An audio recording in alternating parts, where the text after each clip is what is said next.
પ્રથમ અધ્યાયોમાં તો મનુ મહારાજની જે દીકરીઓ છે એની જે દીકરીઓ એની પણ કથાઓ આવે છે. એમાં દક્ષ પ્રજાપતિને જે પ્રસૂતિ નામના દીકરી આપ્યા હતા એને ત્યાં 16 કન્યા થઈ. દીકરીઓ એકય નહોતો થયો. એમાં 16 માંથી 13 કન્યા ધર્મદેવને આપી, એક કન્યા અગ્નિને આપી, એક કન્યા પિતૃઓને આપી અને સૌથી નાની દીકરી જે સતી કહેવાતા હતા એ ભગવાન શિવની સાથે પરણાવ્યા. દક્ષને અને શિવને બંને જરાય નહીં, ભયંકર દુશ્મનાવટ, તો દીકરી આપી લો. કારણ એના બે હતા. કારણ કે સતી શિવને પ્રેમ કરતા હતા અને એમાં સ્વયં બ્રહ્મા પોતે પડ્યા. હવે દક્ષ છે બ્રહ્માનો દીકરો છે એટલે બ્રહ્માએ એટલે એના દાદા એના બાપાએ કીધું કે દીકરી શિવને આપ. એટલે શિવ સાથે લગ્ન થયા.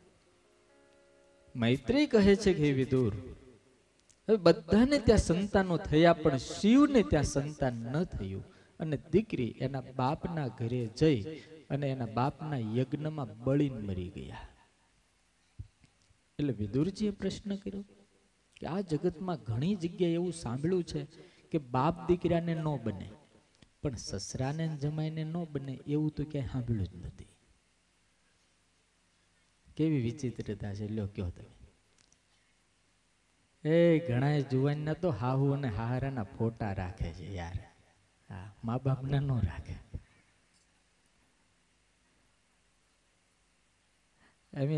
અમે શહેરોમાં જયારે પધરામણી કરવા જાય, મુંબઈ ને એવા મુંબઈ પધરામણી કરવા જાય ને, એટલે જે છોકરા બાપુજી બાપુજી બાપુજી કરતા હોય ને એટલે અમને ખબર પડી જાય એના પપ્પા નથી, આ એના પપ્પા છે, આના નથી. કારણ કે એનો ટોન બદલાઈ જાય, એનો ભાવ બદલાઈ જાય, એનું પૂજ્યપણું બદલાઈ જાય, એ બધું બદલાઈ જાય એટલે ખબર પડી જાય. ફાધર એન્ડ લો વાલા ભક્તો. એટલે એવું જયારે પૂછવામાં આવ્યું અને દીકરીને બાપને ન બને એવું તો બહુ ઓછું બને, અને બાપના જગનમાં જઈને દીકરી મરી જાય, આત્મહત્યા કરે, એટલે પાછી એની આખી કથા બહુ લાંબી છે. માત્ર અહંકારનો પ્રશ્ન છે. એમણે શરૂઆતમાં કીધું, જો અહંકારની બાદ બાકી થઈ જાય ને તો આપણા ઘરમાં આમ ઘર બેઠા સ્વર્ગ થઈ જાય, ઘર બેઠા સ્વર્ગ થઈ જાય. એટલે હમણાં એક બહુ મસ્ત મેં સૂત્ર વાંચ્યું, બહુ સરસ, સમજવા જેવું છે. જો પુરુષ સમજદાર હોય, એ ધ્યાનથી સાંભળજો, જો પુરુષ સમજદાર હોય તો મકાન મસ્ત જલ્દી બને. પુરુષ સમજદાર હોય તો મકાન જલ્દી બને, પણ સાથે સાથે જો એની પત્ની એટલે સ્ત્રી સમજદાર હોય તો એ મકાનમાંથી ઘર બનતા વાર લાગે. મકાન બનવું અલગ છે ને ઘર બનવું વાત અલગ છે, પણ એની સાથે જો એના છોકરાઓ સમજદાર હોય તો એ ઘરને મંદિર બનતા વાર ન લાગે. અને હવે બહુ અદભુત છે. અને એ મકાનની અંદર જો એના મા બાપ ભેગા રહેતા હોય ને તો એ જ ઘરને ભગવાનનું ધામ અને સ્વર્ગ થતા વાર લાગતી નથી. સ્વર્ગ આપણે ઉપર ગોતીએ છીએ, મારા મા બાપ ઉપર નથી, અહીંયા છે.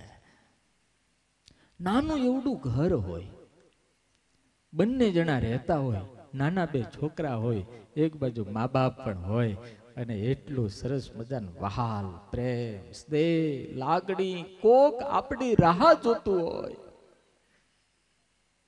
બહારથી જયારે આવીએ ને ત્યારે કોક રાહ જોતું હોય, એનું નામ ભગવાનનું મંદિર છે, એનું નામ સ્વર્ગ છે. આવું હર વ્યક્તિ બનાવી શકે છે. દરેક વ્યક્તિ માત્ર પોતાનો અહંકાર છોડે તો. ઈગો બહુ નડે, અને એટલી હદે નડે છે આપણને, એટલે આપણે બધા દખી બહુ થાય છે. અહીંયા દક્ષ પ્રજાપતિનો ઈગો નડ્યો, એમાં એની દીકરી પણ બિચારી મરી ગઈ અને પોતે પણ દુખી થયો. પોતાનું માથું હતું કપાઈ ગયું, બોકડાનું માથું થયું. આટલો દુખી થયો અને પછી ભગવાનને પ્રાર્થના કરવી પડી. આવી રીતે કથા સુખદેવજી મહારાજે દક્ષના માન ભંગની કરી. વાલા ભક્તો, આજ તે ચતુર્થ સ્કંધની અંદર સરસ મજાની વિસર્ગ નામનો આ સ્કંદ છે, એની અંદર ધ્રુવ ચરિત્ર આવે છે. આપણે ત્યાં સંતો પધાર્યા, એમના આશીર્વાદ લેવાના. પૂજ્ય મારા ગુરુજી પણ પધાર્યા છે, એટલે હું બહુ ટૂંકમાં તમને ધ્રુવ ચરિત્ર કહું. જાયે ઉત્તાન પાદસ્ય સુનીતિ સુરુચિસ્તયો. પ્રિયવ્રત મહારાજનો મોટો દીકરો, એનું નામ ઉત્તાન પાદ. નામ જ કેવું મસ્ત છે, ઉત્તાન પાદ. પાદ એટલે પગ, ઉત એટલે ઉપર. જેના પગ ઉપર છે અને માથું નીચે છે, એનું નામ ઉત્તાન પાદ. હું અને તમે જ્યારે આ જગતમાં આવ્યા ત્યારે 9 મહિના સુધી ભગવાને આપણને પ્રેક્ટિસ ઊંધા માથે કરાવી છે. તમને બધાને ખબર છે? કેટલાને ખબર છે? મમ્મીના પેટમાં આપણે 9 મહિના કેવી રીતે રહ્યા, કોને ખબર છે? હેઠે માથું હોય અને ઉપર, સાચું છે ખોટું? ભગવાન એમ કહે છે કે જગતમાં હું તને નીચું માથું રાખવા માટે મોકલું છું. નમજે તો તું આખી દુનિયાને ગમીશ, પણ અહીંયા આવ્યા એટલે એવા માથા ઊંચા કર્યા, હું હેનો નમું લે. ઘણા તો એટલા અહંકારી હોય કે જાણે કોજ ગળી ગયા હોય, સાધુ ને આમ ન કરે. એટલે દેવાનંદ સ્વામી ગાયું, નીચું કાંધ કરીને નમતો નથી, નીચું કાંધ કરીને નમતો નથી, હો નીચું કાંધ કરીને નમતો નથી, નીચું કાંધ કરીને નમતો નથી. એવું સાધુ સંગાત અભિમાન તો જાણ્યા જગદીશ ને, એવું સાધુ સંગાત અભિમાન તો જાણ્યા નહીં જગદીશ ને. નીચું કાંધ કરીને નમતો નથી, નીચું કાંધ કરીને નમતો નથી. नमता तो वही है जिसमें जान होती है, नमता तो वही है जिसमें जान होती है, अक्कड़पन तो मुर्दे की पहचान होती है. मरी गया પછી મરદું થાય ને પછી આમ આમ નો થાય, पर जो जिंदा लोग होते हैं ने वो तो नमते हैं. ઉત્તાન પાદ નામ જ ઉપર પગ અને નીચે માથું, એનું નામ ઉત્તાન પાદ. એને 2 રાણી હતી, સુનીતિ અને સુરુચિ. સુખદેવજી મહારાજ કેવા સંત છે, એક રાજા જે સ્થિતિમાં બેઠો છે એ ભૂમિકાથી વાત કરે છે. આપણી માં આપણી દાદી આપણને વાતો કરતા, હવે તો વોટ્સઅપ આવ્યો એટલે બધું ગયું. ટીવી એવા આપણને હેરાન કર્યા છે ને એમાં મોબાઈલ એવી ઘાણી કરી નાખી. નગર આપણે એક સમય જોયો છે કે સરસ મજાનું ગામડું હોય, સાંજે ગાડું જોડીને બાપા ની બધા આવતા હોય, નાના નાના છોકરા હોય, દાદા ને દાદી ફળિયામાં ખાટલામાં બેઠા હોય, એ વાળું થતી હોય કે થઈ ગઈ હોય ત્યારે છોકરાઓ દાદીના ખોળામાં દાદાના ખોળામાં હોય, અને એ વખતે દાદા દાદી આપણને વાર્તાઓ સંભળાવતા. બેટા, એક હતો રાજા ને એક હતી 2 હતી રાણી, એક હતી માનીતી ને એક હતી અણમાનીતી. માનીતીનું નામ સુરુચિ હતું અને અણમાનીતીનું નામ સુનીતિ હતું. એક રાણીને દીકરાનું નામ ઉત્તમ પાડ્યું અને બીજી રાણીને દીકરો થયો એનું નામ ધ્રુવ પાડ્યું. આવી વાતો સાંભળીને મોટા થયા હોય. અને અત્યારે તો આપણે સમજો, હજી તો લગ્ન થાય ને ત્યારથી જ ભયંકરતા હોય. હા, એ જે ડીજે નીકળ્યા છે, મને એમ લાગે છે કે 50, 25, 5, 10 વર્ષમાં બધા બેરા થઈ જાય. હા, હમણાં મેં અમારી સાળંગપુરમાં એક વાત કરી હતી. એક માણસ આમ પહાડોમાં હાલ્યો જતો હતો ને, એવો હાલ્યો જતો હતો ને મસ્તીથી, એમાં અચાનક અવાજ, રૂક જાઓ વરના મર જાઓગે. ઓલા ને થયું આ શું થયું, ઊભો રહી ગયો. અને જેવો ઊભો રહ્યો એટલે આકાશમાંથી ઓલા પહાડમાંથી ભયંકર મોટી જબર શિલા પડી અને એના પગ પાસેથી નીકળી ગઈ. ઓલો હા લઈ ગયો, ભગવાનને કીધું થેન્ક યુ, તમે મારો જીવ બચાવ્યો. થોડાક દાડા થયા, અને કઈક આમ હાલો જતો હોય છે અને પાછી બૂમ પાડી, રૂક જાઓ બચ્ચે રૂક જાઓ. અને જ્યાં ઉભો રહ્યો ને અને ત્યાં જ 120 સ્પીડમાં ત્યાંથી એક કાર નીકળી અને એને અડીને જતી રહી. ઓલા એમ થયું, વાહ, કોક કૃપા કરીને મને વારે વારે બચાવે છે. આમને આમ કરતા 3-4 વખત થયું ને ત્યારે ઓલાએ રડતા હૃદયે કીધું કે વારે વારે મારો જીવ બચાવવા વાળા આપ કોણ છો? કૃપા કરો, કોણ છો? અરે આકાશવાણીમાંથી અવાજ આવે, બેટા मैं वही हूं, तेरा जीव बचाने का जो मुझे हक है, मैं भगवान स्वयं फरिश्ता हूं. ત્યારે ઓલાએ કીધું કે બાપા, આ અવાજ જ્યારે હું ઘોડે ચડ્યો ત્યારે તમે કેમ ન કર્યો? રોજ મરું છું ત્યારે તમે એક વખત કીધું રૂક જાઓ તો કદાચ ઊભો રહી જાય. ત્યારે આકાશવાણી થઈ, બેટા આ 2-3 વખત તો એક જ વખત બોલ્યો, પણ ત્યારે તું 3 વખત કીધું બેટા રૂક જા, તો બને કેમ ન સંભળાણું? તો કે ડીજે નો અવાજ જ એટલો બધો હતો, તું સાંભળે એમ જ નહોતો. ડીજે ભૂકા કાઢી નાખ્યા. ઈ સાંભળીને જે છોકરા થાય છે, તમને ક્લિપ બતાડે, જો તે બી છોકરા એ કેવા થાય એટલે દેખાડો. હજી લગ્ન થયા હોય ત્યાં ડીજે, પેટમાં આવે ત્યાં ડીજે. पीछे देखो, पीछे देखो, पीछे देखो, तुम सब बाप आ रही है.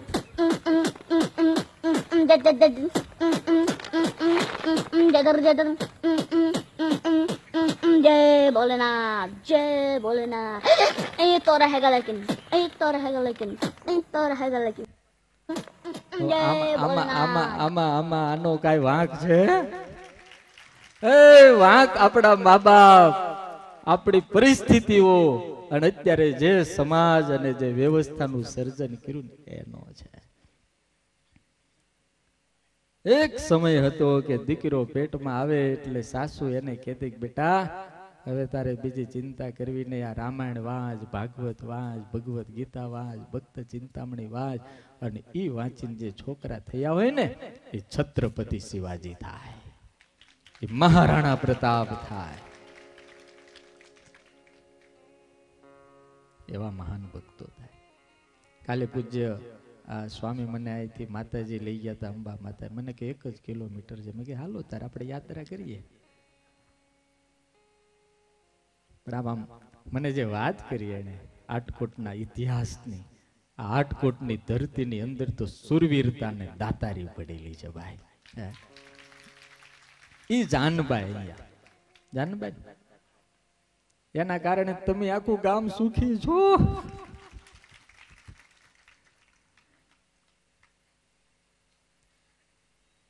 આ દુનિયાનો માલિક જેને કહેવાય, ભગવાન સ્વયં પર બ્રહ્મ જેને કહેવાય,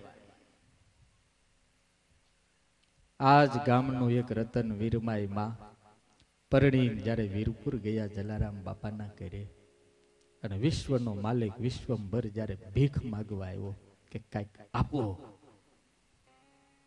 ત્યારે સાધુનો સેવક જલો બાપો ખાવાનું હોય, भोजन तो मुझे कहीं भी मिल जाता है जला, क्या चाहिए, मैं वृद्ध हो चुका हूं, मेरी सेवा करने वाला कोई नहीं है, तेरी पत्नी का दान कर दे. અને જલારામ બાપાએ વીરમાઈ માની સામું જોયું ને ત્યારે વીરમાઈ માએ શું કીધું ખબર છે? તમારું પડખું સેવું છે, વિચાર કરવાનો ન હોય, આપી દે, હું જવા તૈયાર છું. આ અટકોટની દાતારી, લોહી તો આઈનું ને, ગળથુતી તો આઈની ને, આ માટીમાં રમીન મોટી થયેલી દીકરી.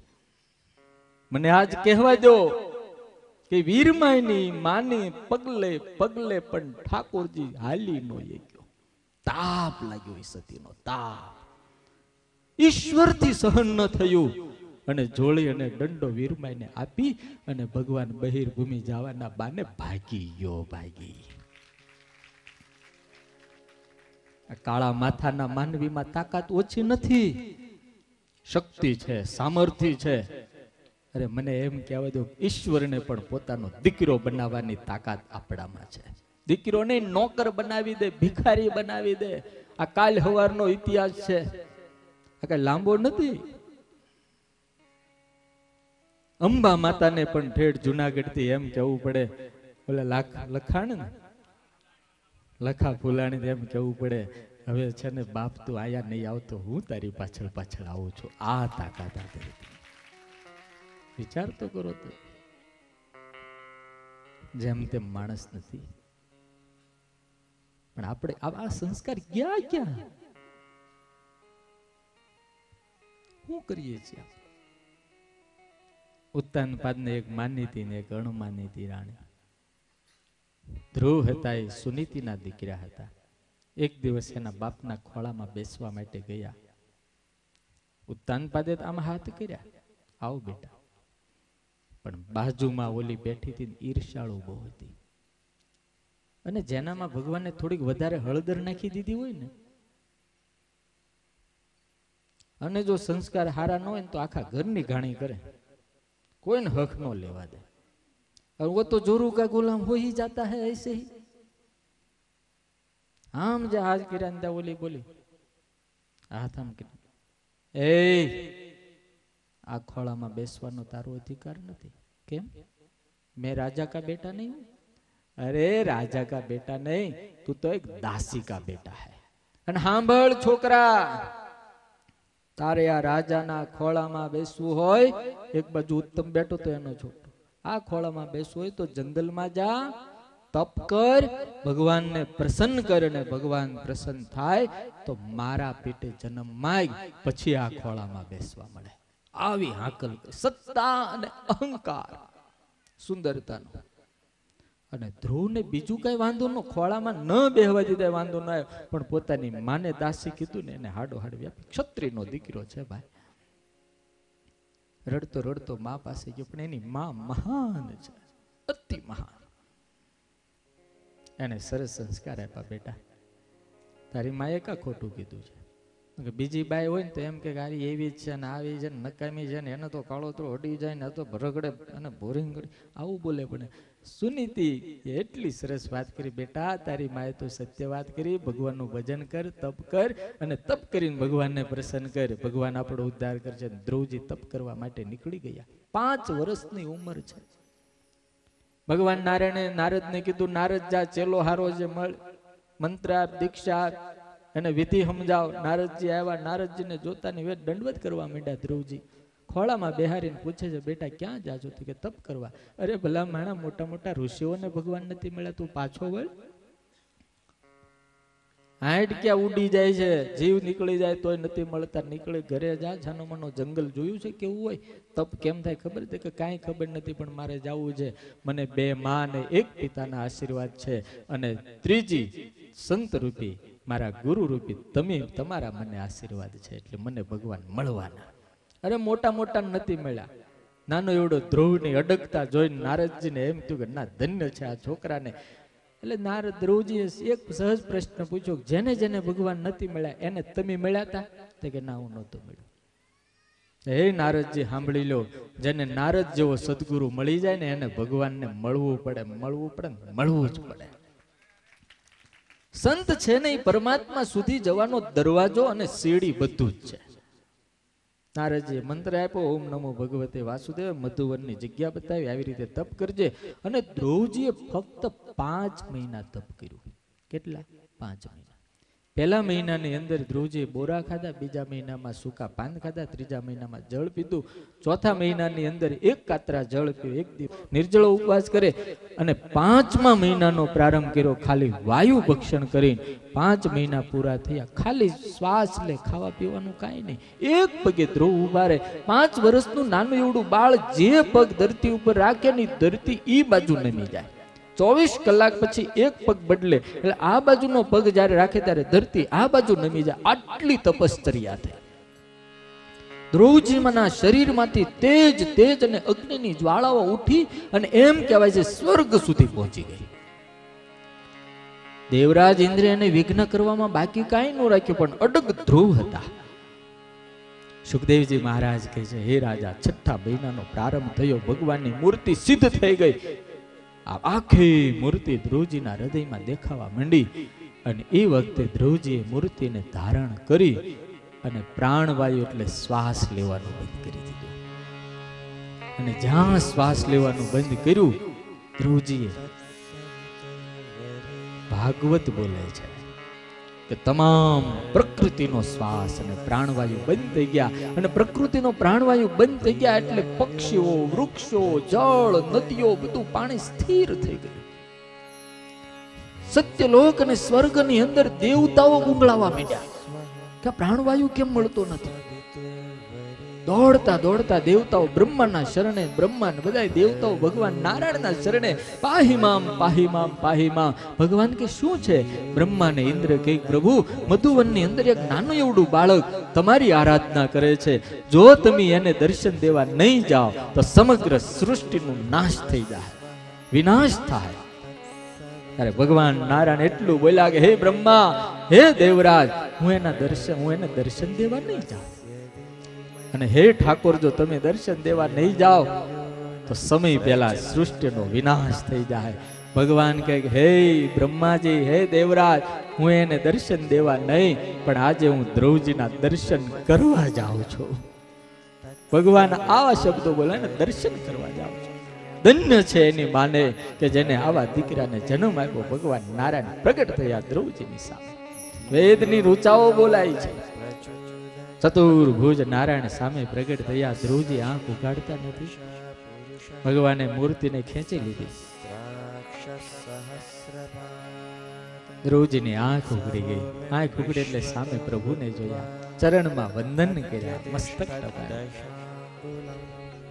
ભગવાને માથે હાથ મૂક્યો, જમણા હાથે શંખ, જમણા ગાલે શંખ ડાળ્યો. ધ્રુવજી સ્તુતિ કરવા માંડ્યા. યૌંત પ્રવિશ્ય મમ વાચમિમાં પ્રસુતાં સંજીવયત્યખિલ શક્તિધર સ્વધામ્ના. હે ભગવાન, મારા અંતરની અંદર સુષુપ્ત જે વાણી છે એને જાગૃત કરનારા નારાયણ, આપને મારું વંદન છે. ભગવાને કીધું માગ બેટા, તે કે મારે કાંઈ નથી જોતું. ન માગ્યું તે છતાં ભગવાને પુષ્કળ આપ્યું. પછી છેલ્લે ઠાકોરજીને એને કીધું, પ્રભુ એક પ્રશ્ન પૂછવો છે, બોલ બેટા. શું? બાળક છે ને હૃદયમાં છપાઈ જાય છે. હાથ જોડીને કીધું, પ્રભુ મારા પિતાએ મને એના ખોળામાં બેસવા કેમ ન દીધો? લાખા વિશ્વનો વિશ્વંભર અનંત કોટી બ્રહ્માંડો અધિપતિ એ પથ્થરની શિલા ઉપર પલોઠી વાળીને ઠાકોર બેહી ગયા અને ધ્રુવ નીચે હતા ને આમ તેડી અને પોતાના ખોળામાં બેહારી 4 હાથ માથે મૂક્યા. અને પછી ભગવાન બોલ્યા, બેટા તારે આ ખોળામાં બેહવાનું હતું ને એટલે ત્યાં બેહવા ન મળ્યું. મારે તમને એક પ્રશ્ન પૂછો, એના બાપે એના ખોળામાં બેહવા દીધો હોત તો એ જંગલમાં જાત, અને એ જંગલમાં ગયો હોત, આ જંગલમાં ના ગયા હોત અને ભગવાન ન મળ્યા તો અત્યારે આપણે એને યાદ કરતા હોત. એ જીવ પ્રાણી માત્રની કિંમત ભગવાનના આધારે વધે છે. આજે મેં એક બહુ મોટા સંતના મોટી મસ્ત વાત સાંભળી કે જેના જીવનમાં દુઃખ આવે છે ને એ જ મોટો ભાગ્યશાળીમાં ભાગ્યશાળી છે. દુઃખ આવે ને એ જ ભાઈ, કારણ કે દુઃખમાંથી જ વિકાસ, દુઃખમાંથી પ્રગતિ, દુઃખમાંથી ઠાકોરજીના શરણે જવાય. ધ્રુવજી ઘરે આવ્યા, 36,000 વર્ષ રાજ કર્યું. છેલ્લી અવસ્થામાં ગંગાના કિનારે જઈને તપ કર્યું અને સ્વયં ભગવાનની પાસે પહોંચ્યા. બાકીની કથા ભક્તો આપણે બરોબર 3:30 વાગે અત્યારે અમારા પૂજ્ય ગુરુજી પધાર્યા છે, પૂજ્ય સંતો આવ્યા છે, સંત સ્વામી પણ આજે સભામાં પધાર્યા. ભગવાનના નામ સ્મરણની સાથે કથાને વિરામ, ઘડીક બેહજો, સંતોના આશીર્વાદ લેવાના છે. સ્વામિનારાયણ સ્વામિનારાયણ સ્વામિનારાયણ સ્વામિનારાયણ સ્વામિનારાયણ સ્વામિનારાયણ સ્વામિનારાયણ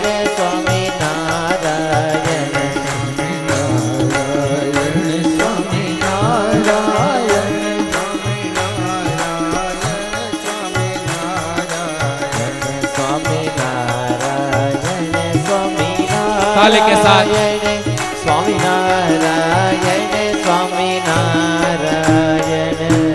बोलो स्वामिनारायण. લાલ કી જય. શ્રી રામચંદ્ર ચંદ્ર ભગવાન